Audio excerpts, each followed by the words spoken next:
Ano nga bang ginagamit? Ano nga bang mga ginagawa ko dito para makatipid dito sa bukid? Dahil nga nasa bundok, ang hirap bumaba, ang hirap mamalengke. So, isa mong mga idea, syempre, meron tayong dirty kitchen. Lutuan na gamit kahoy. Okay, magluluto ako, magbibigay ako ng mga konting tips, kung anong ginagawa namin na para super tipid, super convenient na magagawa mo sa bukid.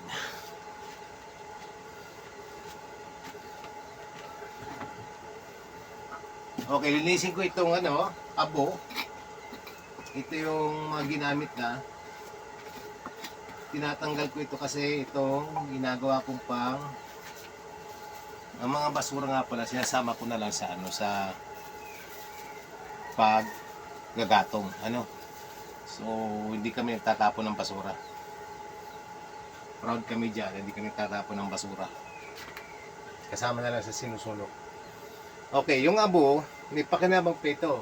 Pwede ito panlinis ng mamantikang pinggan, panlinis ng mga kaldero. Okay? O kaya naman pantabon to ng mga pupo ng mga tuta. Then later time, kukunin yung mga pupo ng tuta na gagawing fertilizer.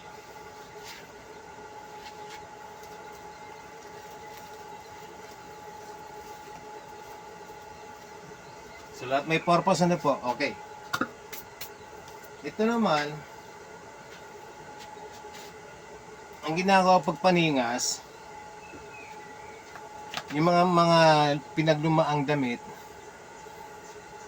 sa madaling sabi mga basahan hinahati-hati ko. Nakikigulo lang itong mga tuta. Yan, ganyan. Kita ba? Ganyan. Tingin ko na lang para makita. Inapakan ko sinang para madaling hatiin. So, pakita ko lang. Ito. Ang ginagawa ko paningas. Meron ako actually yung blowtorch. Mas madali ito. No? Mas madali sana yung blowtorch. Kaya lang syempre, nagtitipid nga super tipid nga ang ginagawa Kaya pati ito, nanghihinaya ako sa laman, tinitipid ko rin. Kaya ito na lang, tela, mga pinaglumaang tela na mga ginawa na munang basahan, yan ang gagawin kong pampalingas. Ganon. Medyo mausok siya, mauling, maagiw. Yun itong disadvantage ito. Pero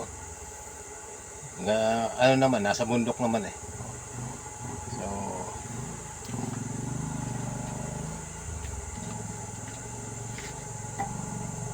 ayan.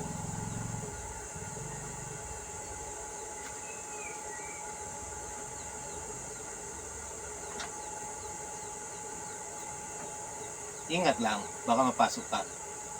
Kung may pang-ipit ka, gumamit ka pang-ipit.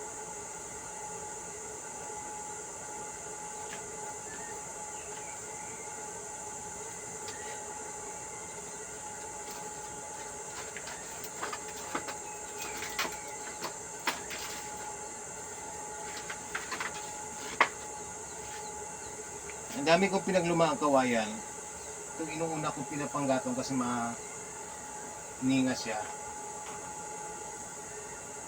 Kaya lang madaling maubos at bilis matupo kaya ang daming abo. So yung iba ayaw nito Yung mapili, ayaw itong pinapanggatong. Pero sa amin dito na misis ko, lahat ito pwede. Basura nga pinapanggatong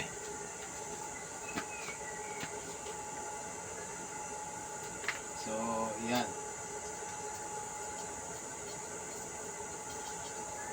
Ito naman, pag tinatamad na ako hirap mag-chop-chop.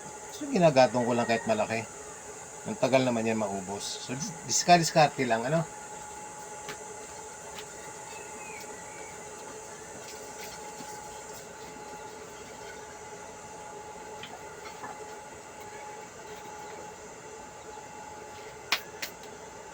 So, ayan. That's simple. Isa lang ko na yung natira naming ulam kagabi. Oh, ayan.